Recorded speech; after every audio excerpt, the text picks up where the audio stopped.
নমস্কাৰ জনাইছোঁ আৰু মই আজি ঘৰত আছোঁ, যিখন গাঁৱত আচলতে মই বসবাস কৰোঁ। এই গাঁওখনৰ কিছু পৰিৱেশ মই আপোনালোকক দেখাবৰ কাৰণে অকণমান চেষ্টা কৰিম। আৰু সকলোৱে জানে যে আমি গাঁৱৰ মানুহ, মানে আমাৰ সম্পূৰ্ণ এটা সেউজীয়া পৰিৱেশৰ মাজত আমি জীৱন পাৰ কৰোঁ। যদিও কেতিয়াবা গুৱাহাটী হওক বা বাহিৰত যাব লগা হয়, সেইটো খন্তেকীয়া কাৰণে, কিন্তু বেছিভাগ সময় আমি গাঁৱত কটাওঁ। আৰু মানে এটা কাৰণে মই আমাৰ এটা সেউজীয়া পৰিৱেশ দেখাবলৈ কাৰণে চেষ্টা কৰিছোঁ। এইখন মোৰ পাছফালে যে দেখি আছে, এইখন এখন বাগান। এখন হৈছে আমাৰ শাক পাচলিৰ বাগান। এখন আমাৰ গাঁৱৰ কেইজনমান ভাইটি আৰু দাদা দুজনমানে লগ লাগি এই প্ৰচেষ্টাটোত তেওঁলোকে হাতত লৈছে। একদম বহুত ভাল লাগিছে। এখন মানে ইয়াতে বহুত খেতি কৰিছে, প্ৰায় 18 বিঘা মাটিৰ খেতি কৰিছে। ৰঙালাও কৰিছে, সৰিয়হ, লেচেৰী মাহ, তাৰপাছত সম্পূৰ্ণ মানে আমাৰ ঘৰুৱা যিবোৰ আচলতে গোবৰ সাৰ, এইসমূহ সাৰ ব্যৱহাৰ কৰি পেলাই ঘৰৰ ওচৰতে মোৰ বোলো ব'লক এপাক চাই আহোঁ পৰিৱেশসমূহ। মই দেখাই দিছোঁ, চাওকচোন এইসমূহ দেখিছে।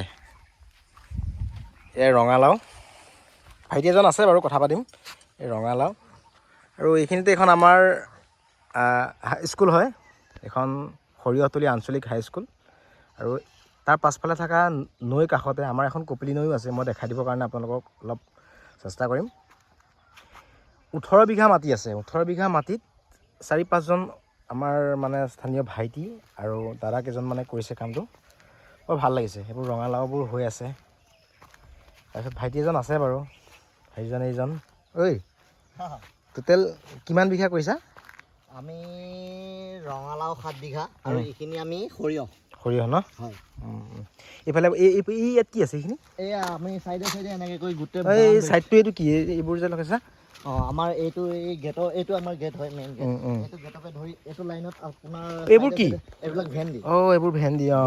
মানে কি হৈছে জানানে, ধৰক এওঁলোকে যিটো খেতি কৰিছে, তেওঁলোকে গোবৰ সাৰ ব্যৱহাৰ কৰি আছে। ইয়াতে গোবৰ সাৰ ব্যৱহাৰ কৰি এইবোৰ ৰঙালাওবোৰ দিছেনে, ৰঙালাওবোৰ উঠিছে।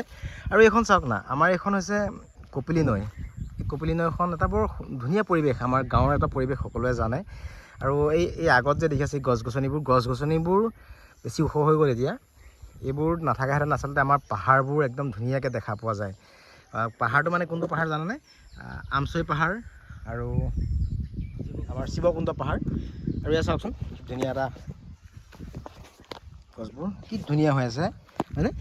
আৰু এই দৌন গছ বহুত আছে, দৌন এইবোৰ দিছেনে, দৌন গছবোৰ আছে।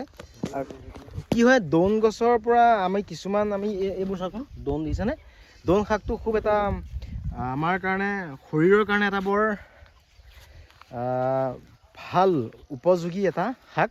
এই শাকটোৰ পৰা মানে ধৰক মই যিখিনি জানো আৰু বেছিকখিনি, ষ্টমাকৰ প্ৰব্লেম নহয়, যিটো আমাৰ পাকস্থলী, তাৰ প্ৰব্লেম নহয়। আমাৰ লিভাৰটো একদম ধুনীয়া ষ্ট্ৰং হৈ থাকে আৰু ব্লাডটো পিউৰিফাই হৈ থাকে, মানে ধুনীয়াকৈ ব্লাডৰ মানে লিমিটটো ধুনীয়া কৰি ৰাখে দৌনৰ পৰা। আৰু এটা বস্তু, আমাৰ যিবোৰ চেল থাকে, চেলছবোৰ মানে কিছুমান চেলছ আমাৰ মৰি যায়। চ' এই চেলছসমূহ মানে জীৱিত কৰি ৰখাত দৌনে যথেষ্ট পৰিমাণে আমাক শক্তি যোগায় শৰীৰত। গতিকে দৌনটো খাব লাগে। মই অলপ ছিঙিমো বাৰু, তেনেকুৱা এটা।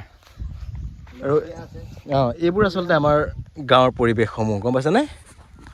আৰু এই ভাইটিকেইটাই যে কৰিছে, যথেষ্টখিনি কাম কৰিছে। আৰু কি কৰিছা ভাইটি? আৰু কি কৰিলা? আমি ভেন্দি কৰিছোঁ, তাৰপিছত ৰঙালাও, তাৰপিছত এইটো ৰাউণ্ডত আমাৰ ভেন্দি আছে, ধৰা এইখিনিলৈকে ভেন্দি আছে। তাৰপিছত সেইখিনি শেষ কৰি আৰু সিফালৰ পৰা গোটেই ৰাউণ্ড মিমাহ গছ আছে। মিমাহ, এইটোতো ধুনীয়া। মিমাহ দিয়াৰ লগে লগে মানে কি হ'ব জানানে, আৰু এটা তলত একদম জংঘল নহ'ব। যেনে আমাৰ আৰু বনৰীয়াকৈ হৈছে। এইটো কি শাক? আমি একো পেলোৱা নাই, এইটো লেহেটীয়া বুলি। আচ্ছা, এইটো লেহেটীয়া শাক। চাওক আপোনালোকে, এইবোৰ একদম আমাৰ মানে গাঁৱতে পোৱা যায়। এইসমূহ গাঁৱৰ পৰা লৈ গৈ পেলাই লেহেটীয়া শাকটো। মই দৌন অলপ ছিঙিম হা। মানে কি লগৰ কেইজন নাই আমাৰ, এইবিলাক যে বন হৈ গৈছে যে ৰঙালাওৰ মাজত যিবিলাক বন আছে ন, এইবিলাক বনবিলাক মানে সৰু আমাৰ যিখন পাৰটিলা বুলি কয়, সেইখনেদি হাল মাৰিব। এই লগৰ যি 3জন আছিলে, তেওঁলোকে মানে পাৰটিলাখন আনিব যোৱা কাৰণত মই অকলে বৰ্তমান এইখিনিকে চাই চিতি আছোঁ। এইটো মানে কথাটো কি হৈছে, মানে যিটো সময়ত আচলতে আমাৰ অসমীয়া ল'ৰাবোৰে গৈ পিনে বাহিৰত ধৰক কোম্পানী কামত মানে ব্যস্ত হৈ পৰিছে, সেইটো আচলতে আমাৰ এইটো আচলতে পৰিস্থিতিৰ সন্মুখীনৰ কাৰণে আচলতে আমি অসমীয়া ল'ৰাবোৰে বাহিৰত গৈ কাম কৰিব লাগে। যদি আমাৰ অসমত যদি বহুত কোম্পানী থাকিলেহেঁতেন তেতিয়া হয়তো অসমৰ ল'ৰাই বাহিৰত কাম কৰিব নালাগিলে, কিন্তু এতিয়া বৰ্তমান আমাৰ অসমত এটা ভাল জাগিৰোডৰ যিটো পেপাৰ মিল আছিলে, এই পেপাৰ মিলটো বন্ধ হৈ পেলাই এটা ছেমি কণ্ডাক্টৰৰ যে কাম টাটাই হাতত লৈছে, এইটো কাৰণে চেলুট জনাইছোঁ আৰু ভাৰত চৰকাৰক এইটো ধন্যবাদ জ্ঞাপন কৰিছোঁ। আৰু এই বিষয়ে মই জাগিৰোডত দেখাবৰ কাৰণে চেষ্টা কৰিম। গতিকে আচলতে তোমালোকে যে কৈছে এই প্লেনিংটো কোনে দিলে? প্লেনিংটো মানে বিশেষতে কি এই প্লেনিংটো আমাৰ আমি 4জন 5জন এনেকৈ আহোঁ, এই নৈৰ কাষত বহোঁ, বহি কৰি এনেই মাছ চাওঁ, কোনোবা কিছুমান নাৱৰীয়াই মাছ মাৰি থাকে সেইবিলাক চাওঁ। চাই চিতি থাকোঁতে দেখিলোঁ যে এখন ইমান ডাঙৰ ফিল্ড মানে এনেই পৰি আছে ধৰক, এনেই পৰি আছে, কোনো ইউজ কৰা নাই, আজি 3-4 বছৰ কোনো খেতি কৰা নাই। আমি ভাবিলোঁ এইফালে নাই ব'লা, আমি ভাবিলোঁ যে কি আমি এই 5জন লগ লাগো, এই 5জন লগ লাগি পেলাই আমি মাছটোৰ লগত কথা পাতো। মানে কি এই ফিল্ডখন হৈছে স্কুলৰ, ঠিক আছে, আমাৰ আঞ্চলিক স্কুলৰ আঞ্চলিক সৰিয়হতলী আঞ্চলিক স্কুল মই দেখাই দিছোঁ অলপ আগত আপোনালোকক। এই আঞ্চলিক স্কুলৰ আণ্ডাৰতে আছে এই মাটিটো, ঠিক আছে। তাৰপিছত এই মাষ্টৰৰ লগত কথা পাতিলোঁ, কথা পাতি কৰি তেওঁৰ লগত ডিচিশ্যন লৈ আমি খেতিটো কৰিবলৈ আৰম্ভ কৰি দিলোঁ।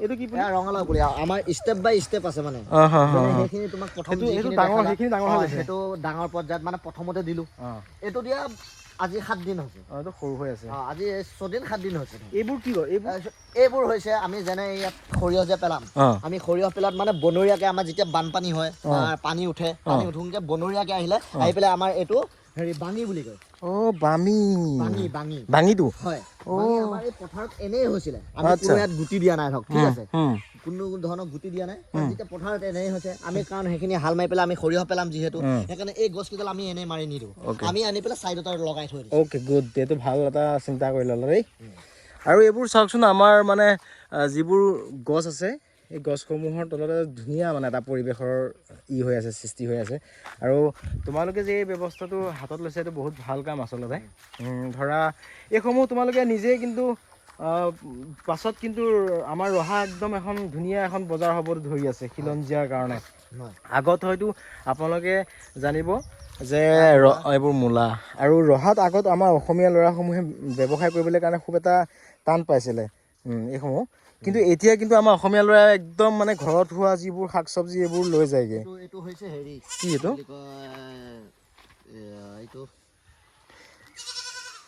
দাংবডি নেকি? এইটো কি? এইটো লেচেৰি মাহ নহয়, এইটো দাংবডি। এইটো দাংবডি, এইটো ডাঙৰ হৈ গ'ল ন? ইয়াৰ দিন হৈছে, অ'কে, ইয়াৰ দিন হোৱা নাই, তেনেকুৱা। ধুনীয়া এটা, তোমালোকে এইটো ভাল কাম কৰিলা বুজিছা। এইখিনি দাংবডি কৰিছোঁ, তাৰপিছত সেইখিনি মূলা দিলোঁ, লাই শাক আছে আৰু জলকীয়া পুলি অলপমান জীয়াই থৈছোঁ। অ'কে, সেইখিনি জলকীয়া পুলিখিনি বিলাক ভোট জলকীয়া দিছা নেকি? এইটো মাইক্ৰ বুলি কয়। ভোট জলকীয়াটো আমি বজাৰৰ পৰা পুলি কিনি আনিম বুলি ভাবি থৈছোঁ। ফিৰিঙিটো দিয়া নাই নেকি? ফিৰিঙিটো দিয়া নাই বৰ্তমান।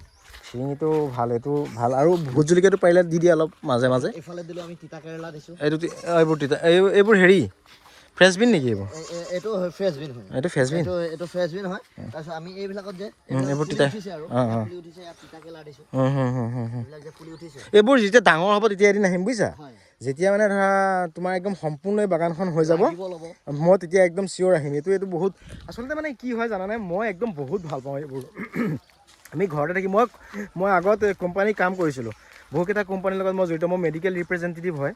তো মই লাহে লাহে মই কোম্পানী কামসমূহ এৰিছোঁ। মানে কিহৰ কাৰণে এৰিছোঁ, বহুত কষ্ট কৰিব লগা হয় কোম্পানী। মই এইটো নকওঁ যে প্ৰাইভেট ছেক্টৰত কাম কৰিলে বেয়া নহয়, মই বহুখিনি কথা শিকিব পাৰিলোঁ, জানিব পাৰিলোঁ তেনেকুৱা। কিন্তু আৰু বহু কোম্পানীত কাম কৰিলোঁ, কিন্তু নিজকৈ যদি কৰিব পৰা যায় বৰ ভাল হ'ব। এইবোৰ চাওকচোন, ৰঙালাও পুলিবোৰ কি ধুনীয়া হৈ আছে, কি ধুনীয়াকৈ মানে হৈছে। এইবোৰ ওখ হ'লে কিন্তু বহুত ভাল লাগিব বুজিছা অপূ। এইটো মানে আমাৰ ষ্টেপ বাই ষ্টেপ আছে, এইখিনি পৰা এটা ষ্টেপ। এইবোৰ চোৱাচোন, মানে কি লাও এইটো কয় অৰ্জুন F1 বুলি কয়, আমি বজাৰৰ পৰা আনিছোঁ। অৰ্জুন F1 বুলি কয়। আৰু কিমান ৰঙালাও লগাইছে ইয়াত আমি টোটেল 2000 পুলি লগোৱা গৈছে। 2000 পুলি। 2000 পুলিত কিন্তু আচলতে যদি তুমি চাবলৈ যোৱা হ'ব, বেছি নহয়, 2000 পুলিত যদি 500কেও পোৱা যায়, 5 গুণ 1 লাখ টকা। 1 লাখ টকা। গতিকে এইটো আমাৰ বাবে বৰ ভাল কথা। 3 মাহত মোৰ কিন্তু বেছি ভাল লাগিছে কি জানানে, এই দোন শাকটো যে। দোন শাক বহুত, মই দোন শাকটো আজি নিবই লাগিব। এইবোৰ দেখিছানে, এইবোৰ শাক নাই বহুত আছে। এইবোৰ চাওকচোন, দোন শাকবোৰ দেখিছানে, এই শাকটো কিন্তু বহুত, মই জানো মানে ভাল, মই খাই আছোঁ, আজি খাই আহিছোঁ বৰ্তমান। আৰু এটা কথা দেই, দোন শাকৰ আৰু এটা একদম বহুত মানে ডাঙৰ গুণাগুণ আছে। দোন শাকে যে তোমাৰ কিডনী যে পিউৰিফাই কৰে, কেৱল কিডনী জাগ্ৰত হৈ থাকে ৰাতি, হয়নে, গম পোৱা? তো তেনেকুৱা এইবোৰ নিব লাগিব। ত' মই দেখালোঁ আচলতে আমাৰ গাঁৱৰ পৰিৱেশটো দেখাই দিলোঁ আপোনালোকক। এইখিনি দি দিয়া চুঙা এটাত লৈ ল'ম। গাঁৱৰ কিছু পৰিৱেশ মই আচলতে আপোনালোকক দেখাই দিলোঁ আৰু আমাৰ ভাইটিকেইটাই যেতিয়া এই কামটো কৰিছে মোৰ বহুত ভাল লাগিছে। ৰাতিপুৱা এইখন স্কুলখন। তাৰপাছত মানে ভাইটিকেইটাই যেতিয়া কামটো কৰিছে ভাল লাগিছে।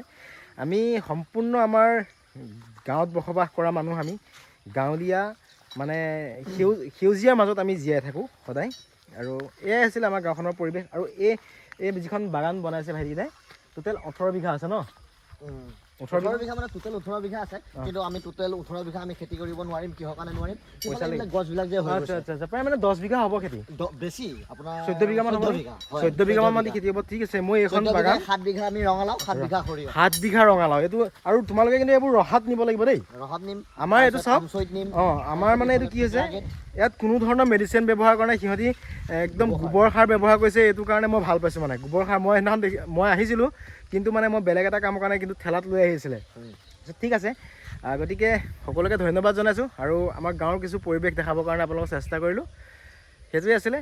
দিয়ক, ধন্যবাদ জনাইছোঁ সকলোকে।